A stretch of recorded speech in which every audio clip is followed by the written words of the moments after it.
Olá pessoal, tudo bem? Eu sou a Carol e no vídeo de hoje a gente vai falar de um assunto muito importante, muito bacana da gente conversar. Vamos falar sobre adoção e sobre o trabalho das ONGs e dos protetores independentes. Se você tem curiosidade a respeito desse assunto, quer entender um pouquinho mais a realidade dessas pessoas, assiste esse vídeo até o final.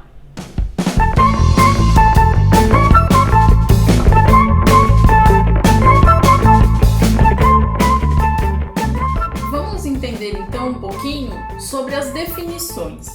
O que é uma ONG? O próprio nome, a sigla já diz, é uma organização não governamental.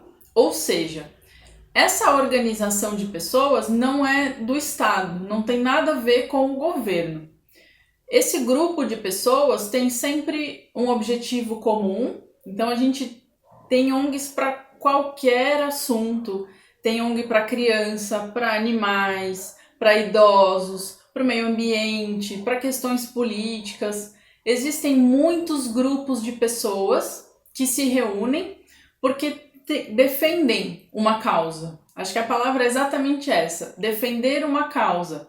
Muitas vezes, causas, problemas sociais que o nosso governo não dá conta sozinho. Esses grupos não têm fins lucrativos. Então, uma ONG, ela não recebe dinheiro, ela não pode receber dinheiro para ter lucro. Essas pessoas acabam fazendo eventos, fazendo algumas atividades para arrecadar fundos, mas esses fundos eles são sempre voltados para aquele objetivo. Então, como a gente está conversando aqui sobre os gatinhos, existem ONGs que trabalham somente com gatos. Fazem o recolhimento desses animaizinhos da rua, tratam doenças, às vezes esses animais vêm depois de acidentes, vêm traumatizados, muito machucados, sofrem maus tratos das pessoas ainda, infelizmente. Então esses bichinhos vão ser tratados, vão ser reintegrados e vão ser colocados para adoção. Algumas ONGs maiores, que já têm anos aí de estrada, têm espaços um pouco melhores, um pouco mais adaptados para receber esses animais. A gente tem algumas diferenças, por exemplo, de um protetor independente. Vocês já devem ter escutado isso.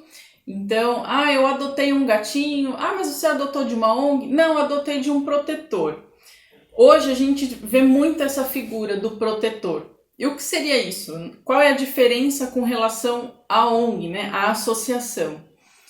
Esses protetores, eles são realmente independentes. É uma pessoa física, por exemplo, eu, você, algum vizinho, alguém da sua família, que se identifica com aquele problema, que gostaria de poder ajudar, de poder melhorar essa questão social. E essa pessoa sozinha vai começar a mexer na ferida.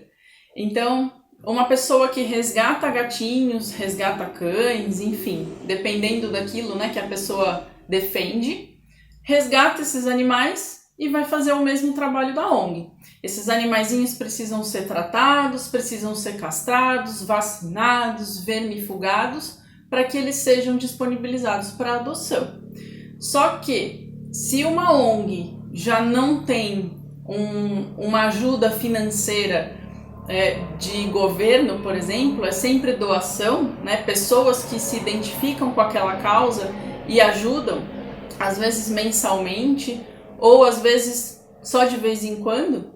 Imagina um protetor independente, porque é só aquela pessoa que vai ter inúmeros animais para tratar. Então a gente tem aí uma dificuldade um pouco maior para esse protetor conseguir resgatar um número maior de animais e tratar para que eles sejam adotados. A nossa realidade é bem complexa. Então, muita gente às vezes me pergunta: Carol, eu achei um gatinho. Isso acontece para cão também. Achei um gatinho na rua, mas eu não posso ficar, eu preciso colocar para adoção. Será que não tem nenhuma ONG, não tem nenhum protetor que possa recolher esse animal? E a gente dificilmente tem um local para indicar. Por quê? porque as pessoas não querem receber, porque a partir do momento que você resgatou o animal, ele é somente problema seu. Na verdade, a gente tem aí a questão da superlotação. Eu tenho certeza que se você conhece uma ONG, que se você conhece um protetor, essas pessoas, esses locais já estão superlotados. Porque a gente realmente não dá conta de tanto animal abandonado, de tanto animal errante que nós temos na nossa cidade. Isso é reflexo do quê? É válido a gente discutir algumas questões, alguns pontos a gente já até falou em outras ocasiões, mas a gente sempre precisa voltar no ponto mais importante, que é a castração. Enquanto nós não castrarmos, enquanto nós não tivermos políticas públicas realmente eficazes para esterilizar todos esses animais que estão abandonados, que não têm donos, né, não tem alguém que faça posse responsável por eles, nós vamos ter sempre um número grande de animais abandonados. Quanto que uma gatinha se reproduz ao longo de um ano?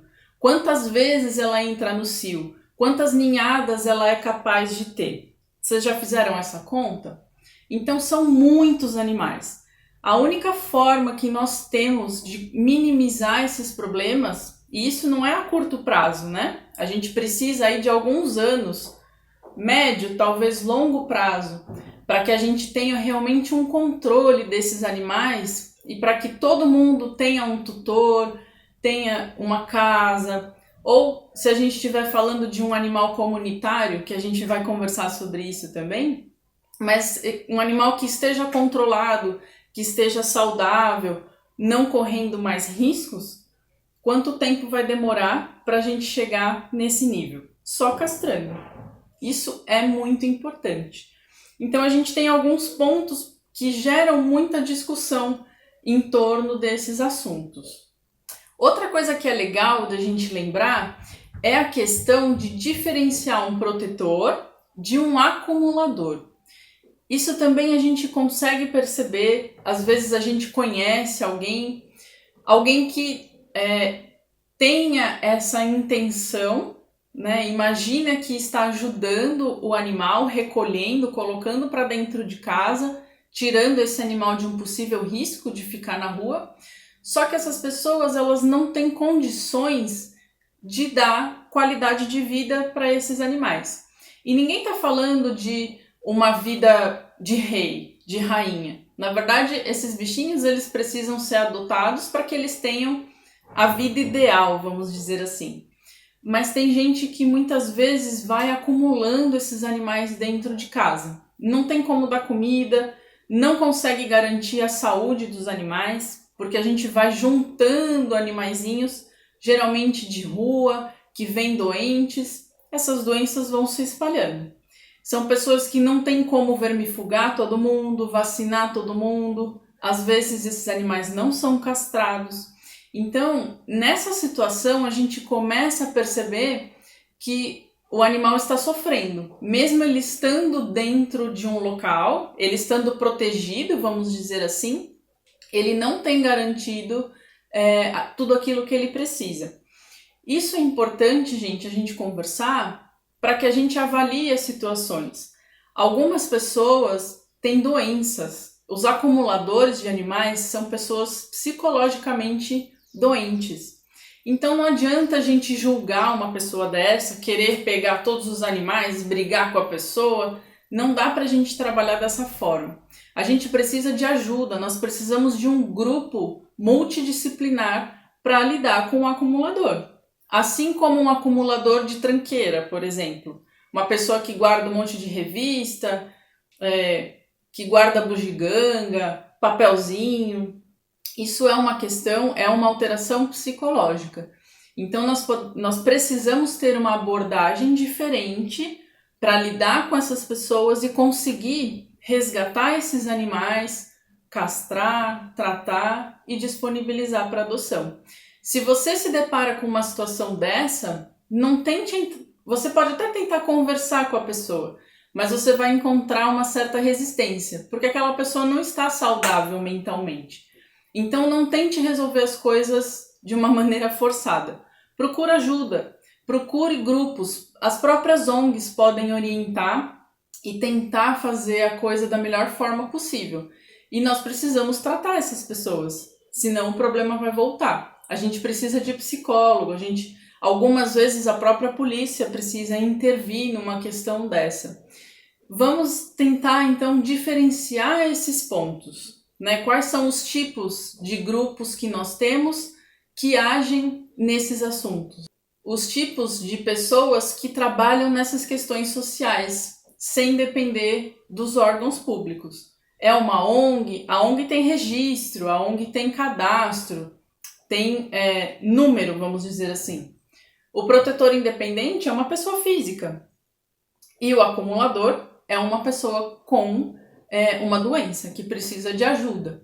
Diferencie isso para que a gente consiga trabalhar da melhor maneira possível. E quais são alguns pontos que a gente vê, né, como essas pessoas trabalham e pontos, inclusive, que geram muita discussão. Se a gente está falando de superpopulação, a gente está dizendo que nós temos muito mais animais soltos, né, abandonados, sem um tutor, do que aqueles animais que estão dentro de uma ONG ou dentro da casa de um protetor. Como é que a gente vai fazer para dar conta de todo mundo num espaço menor aí de tempo? Se a gente não necessariamente consegue adotar um número tão grande de animais, colocar, né, para adoção. Existe um procedimento, vamos dizer assim, que alguns protetores utilizam, que a gente chama de CED, C-E-D. Então seria a captura, a esterilização e a devolução. O próprio CCZ faz isso em algumas situações. Como é que isso funciona? Os animais são recolhidos, geralmente eles vivem em algum grupo. A gente tem aí grupos de gatos ferais, que a gente chama, esses gatos que não têm tutor, que não têm muito contato com as pessoas. Muitas vezes vivem em grupos grandes, em algum terreno, alguma casa abandonada, num parque, em cemitério. A gente percebe isso na nossa cidade. E vão se reproduzindo rapidamente. Esses animais são capturados, são castrados e são devolvidos para aquele local em que eles vivem. Isso gera muita polêmica, tem muita gente que critica, mas onde já se viu, vai pegar o bichinho, vai castrar e vai soltar ele de novo? Só que nós não temos lugar para colocar esses animais até que eles possam ser adotados. Sem falar naqueles animais que pouco têm contato com as pessoas. Imagina você adotar um gato ou colocar um gato dentro da sua casa que nunca teve contato com um ser humano. Fechar esse animal dentro da sua casa, porque é o ideal ele ficar fechado, não é isso? Às vezes nós temos alguns problemas de adaptação, alguns problemas comportamentais, até por conta desse animal não ser sociável. Será que a gente precisa mesmo confinar esse gatinho, manter esse gato dentro de casa? Não necessariamente essa vai ser a melhor opção para ele. Isso eu já vi na minha vivência. Alguns gatos que foram resgatados e que não tinham um temperamento social, e a partir do momento em que eles estavam dentro de um abrigo, eles ficavam sempre acuados num canto e não queriam interação. A gente tem que desistir de um gatinho desse? Claro que não. A gente precisa sempre tentar fazer da melhor forma. E talvez se você tiver consciência disso, quiser adotar um gatinho desse, respeitando essa necessidade, né, tentando fazer da melhor forma, aos poucos, e sem forçar, sem ter a expectativa de que esse gatinho vai ser aquele animal que vai ficar dormindo no seu colo, a gente pode adotar. São muitas realidades. A gente precisa sempre pensar nisso e tentar fazer da melhor forma. Então, como eu estava falando, existe muita crítica em devolver o animal para o ambiente, mas a gente não tem lugar para deixar esses bichos. É muito melhor que eles fiquem livres, mas castrados. Essa é a única maneira que a gente tem de ir aos poucos controlando essas populações. É um gato que vai ter uma sobrevida menor? Sim, porque é um gato que vive na rua, que tem mais chance de ficar doente, de não ser tratado, pode brigar, pode ser atropelado, aquela coisa toda que a gente já vem conversando. É um bichinho que provavelmente não vai viver a quantidade de anos que o nosso gato domiciliado vive, mas ele não vai ficar se reproduzindo também. Então essa é uma realidade difícil, é duro a gente pensar dessa forma, mas a gente precisa encarar. A gente precisa apoiar os grupos, né, as pessoas, os veterinários que trabalham nessa questão, né, que se engajam nisso, porque a gente não tem para onde correr, né? É difícil a gente fazer essa análise, mas é importante. Se a gente não tem como disponibilizar o bichinho para adoção, a gente vai deixar ele viver sozinho? Não, vamos pelo menos castrar. Então, esse é um ponto que algumas ONGs trabalham, que os protetores independentes trabalham. Sempre que é possível, eles vão recolher esses animais, geralmente os filhotinhos, né, ficam em posse desses protetores ou de pessoas que fazem lar temporário. De repente você não é um protetor independente, você não tem uma ONG, mas você tem contato com pessoas que trabalham com isso e você disponibiliza a sua casa para uma temporada. Então você tem um espaço, você consegue acomodar alguns gatinhos por um período, você faz esse lar temporário até que esses bichinhos arrumem um lar definitivo. Tem muita gente que ajuda dessa forma também, não só financeiramente, com ração, com outros produtos, mas ajuda no acolhimento temporário desses animaizinhos que têm perfil de adoção. E aí eu falei, né, perfil de adoção. Por que será perfil de adoção? Nem todos os animais são adotados, na maioria das vezes. A gente sabe que existe preconceito e existem algumas situações em que as adoções precisam ser especiais. Então, alguns pontos limitam a adoção. Gatos pretos são menos adotados. Animais velhos, às vezes com alguma deficiência, que nem sempre precisam de uma atenção especial, mas por serem deficientes, amputados, têm uma menor chance de serem adotados. Isso acontece bastante. Animais que talvez não se socializem tão bem com outros ou com pessoas, aí a gente precisa fazer, né, uma adoção especial. Então a pessoa que vai levar esse bichinho para casa, ela tem que estar consciente de algumas limitações. E aí ela precisa respeitar o espaço desse gato, né, os problemas que ele tem. Lógico que ela vai tentar resolver ou vai tentar minimizar. Mas, de novo, às vezes nós temos algum limite para esse bichinho. E nós temos que respeitar isso. E como é que a gente vai melhorar, né? Como é que a gente vai, aos poucos, fazendo com que esses animaizinhos ganhem lares? Eu acho que é uma questão de consciência, uma questão da gente refletir, entender o problema e pensar que a gente pode ajudar, a gente pode fazer parte desse grupo aí. Você não precisa ser uma ONG ou ser um protetor independente.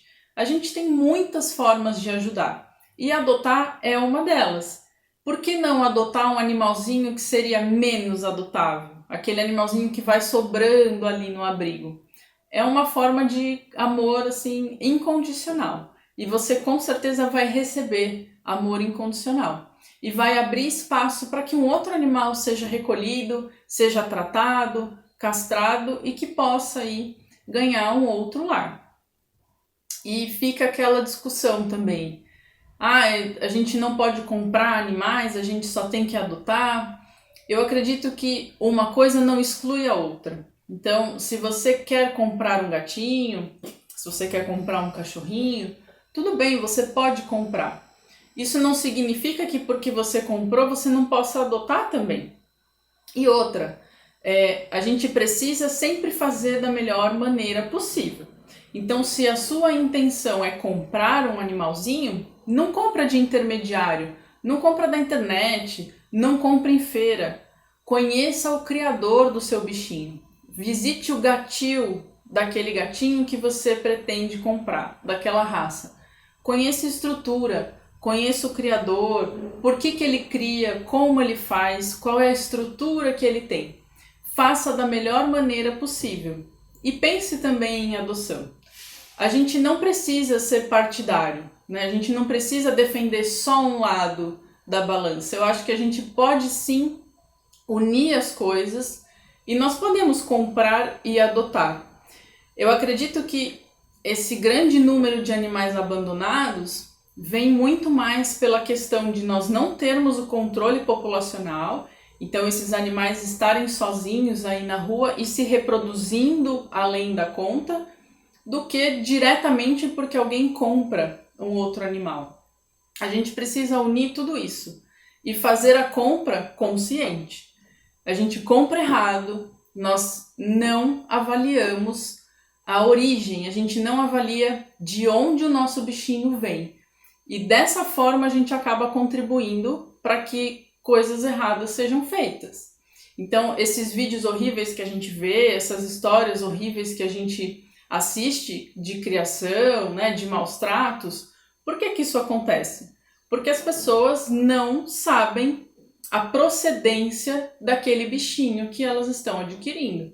Poucas pessoas conhecem pai, mãe, conhecem os irmãozinhos. Isso é difícil. Na rotina eu pergunto para quem compra um bichinho: você visitou o criador? Visitou o canil? Conhece a família? Às vezes a pessoa me pergunta: Carol, que tamanho vai ficar o meu gato? Você conheceu os pais do seu gato? Para a gente tentar chegar ali numa média. Então, é isso, gente. É conhecer origem, é conhecer procedência. E quando a gente vai adotar também, como é que a gente vai saber se nós estamos lidando com um acumulador, se a gente está falando de um protetor? A gente precisa conhecer, a gente tem que... É lógico que a internet está por aí, olha a gente aqui fazendo vídeo, disponibilizando pela internet, mas nós não podemos perder o contato físico. A gente precisa usar a rede social, a gente precisa usar a internet, as mídias a nosso favor, mas nós não podemos perder o calor humano. Então, vá até o local, conheça as pessoas, conheça aquela realidade. Eu acho que é só dessa forma que a gente vai conseguir ter mais consciência, falar mais desses assuntos e em médio e longo prazo nós vamos conseguir enxergar aí uma melhora significativa. E não dá para a gente esperar que só o nosso governo vá fazer isso. Então, o trabalho das ONGs, o trabalho dos protetores é fundamental. Sem eles, a situação estaria, acho que, muitas vezes pior do que o que a gente tem hoje, com certeza. E um outro ponto que é bastante conversado, que também gera polêmica, muita gente me pergunta, tem dúvidas, é com relação à castração pediátrica, que a gente chama. Então, castrar o filhotinho muito novinho. Muitas vezes a gente adota, na verdade, isso varia um pouquinho de cidade, varia, né, com relação à legislação, mas, por exemplo, aqui em São Paulo, nós devemos adotar os animais castrados. Então, se de repente a gente encontrou uma ninhada, se a ONG, né, o protetor, encontrou uma ninhada, esses bichinhos vão ser castrados bem novos. E isso gera um pouquinho de controvérsias. Alguns especialistas não acham tão legal a gente castrar um animal muito novo, recomendam esperar aí um primeiro cio para fazer a castração. Outros já falam que não, que nós devemos castrar o mais cedo possível. Só que, independente da posição que a gente tenha, nós não podemos esquecer da nossa realidade. Então, olha a quantidade de animais que a gente tem, né? Vamos pensar aí na superpopulação e eu não posso correr o risco de liberar um animalzinho para adoção sem que ele esteja castrado. Como é que eu vou garantir que ali na frente, né, dali a algum tempo, esse animal vá ser devidamente esterilizado? A gente corre riscos. Então, quando a gente pensa no que nós temos hoje, né, na nossa situação atual, a gente precisa castrar. Essa castração pediátrica, ela sendo feita por um profissional que tenha experiência nisso, porque ela envolve Algumas questões técnicas um pouquinho diferentes quando a gente está comparando aí com um animal adulto que vai ser castrado ou um filhote um pouco maior, né, que vai ser castrado. A gente está falando de um bebezinho muito novinho, então ele impõe algumas dificuldades diferentes para o anestesista, para o cirurgião. Mas é possível que isso seja feito de forma segura, de forma tranquila. Aí a gente fala de novo, né, da equipe, de quem vai realizar esse trabalho. É possível que isso seja feito. É possível sim que isso seja feito de uma forma bacana. E é o que a gente tem. É o que nós precisamos incentivar. Até, por exemplo, para fazer essa captura, esterilização e devolução. A gente não tem muito tempo. Nós precisamos recolher esses animais e castrar. É a única forma que a gente vai ter para melhorar a nossa realidade. Então, é bacana a gente discutir, a gente ler a respeito, conhecer sempre os dois lados da história, mas no nosso momento atual, diante do que a gente tem de desafio, isso precisa ser feito. E outra, falar da posse responsável. A gente está conversando, né, falando sobre os bichos que estão abandonados, que não tem um tutor, que vivem nas ruas, mas e aquele animalzinho, e aquele gatinho que não é castrado, que não é vermifugado, vacinado e que fica passeando por aí? É a mesma situação. Esse gato vai passear, vai se reproduzir, vai brigar. A diferença é que ele tem um local para voltar, tem a comidinha dele, tem a caixinha de areia que talvez ele nem use, porque ele vai preferir usar o jardim de alguém, algum lugar assim.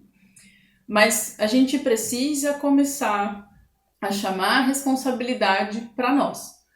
Então, se você tem o seu gatinho, você é responsável por ele. Na lei também. Ou seja, o que é a posse responsável? É garantir tudo aquilo que o seu animal precisa? Sim, alimentação, abrigo, saúde, segurança e também castrar. Se você não tem um animalzinho castrado, e você pode até falar para mim, Carol, eu não quero castrar o meu animal. Tudo bem, mas ele não pode ficar por aí passeando e se reproduzindo por conta. Ele tem que ficar dentro de casa. Senão, o que a gente está fazendo? A gente contribui justamente para o descontrole, né? A gente vai ter aí por muito mais tempo essa superpopulação e as doenças se espalhando, né? Os maus tratos, os acidentes, porque a gente não está sendo responsável pelo nosso animal. Isso é importante, a gente precisa conversar, precisa colocar o dedinho ali na ferida, a gente precisa refletir, nunca julgar o outro, vamos tentar entender o que está acontecendo, qual é a realidade do outro e de que forma a gente pode realmente colaborar. Sempre pensando aí em melhorar cada vez mais o bem-estar dos nossos bichinhos. Não é legal a gente conversar sobre esse tema? É um tema difícil, que gera aí, às vezes a gente fica um pouco triste, né, pensando na realidade, mas olha quanta coisa a gente tem para falar, para pensar e para agir. Só a gente conversando, só a gente expondo as situações é que as coisas vão mudar. Em qualquer esfera. Aqui a gente está falando de gato, mas a gente pode pensar nisso e a gente tem que realizar as coisas dessa forma em qualquer assunto, em qualquer esfera que a gente esteja pensando, vamos dizer assim. Se vocês gostaram desse vídeo, curtam, compartilhem, deixa a sua opinião, participa com a gente, escreve se você tem alguma situação, se você conhece alguém que esteja passando por algo semelhante, que precise de ajuda. É bacana a gente trocar aí as informações, a gente criar uma rede para que a gente possa se ajudar. Eu acho que isso é o mais importante, nós nos ajudando e aí, consequentemente, ajudando os nossos gatinhos. Então se inscreva no nosso canal, não esqueça de ativar as notificações para você sempre ser avisado dos vídeos novos que a gente disponibiliza toda semana. Até o próximo vídeo!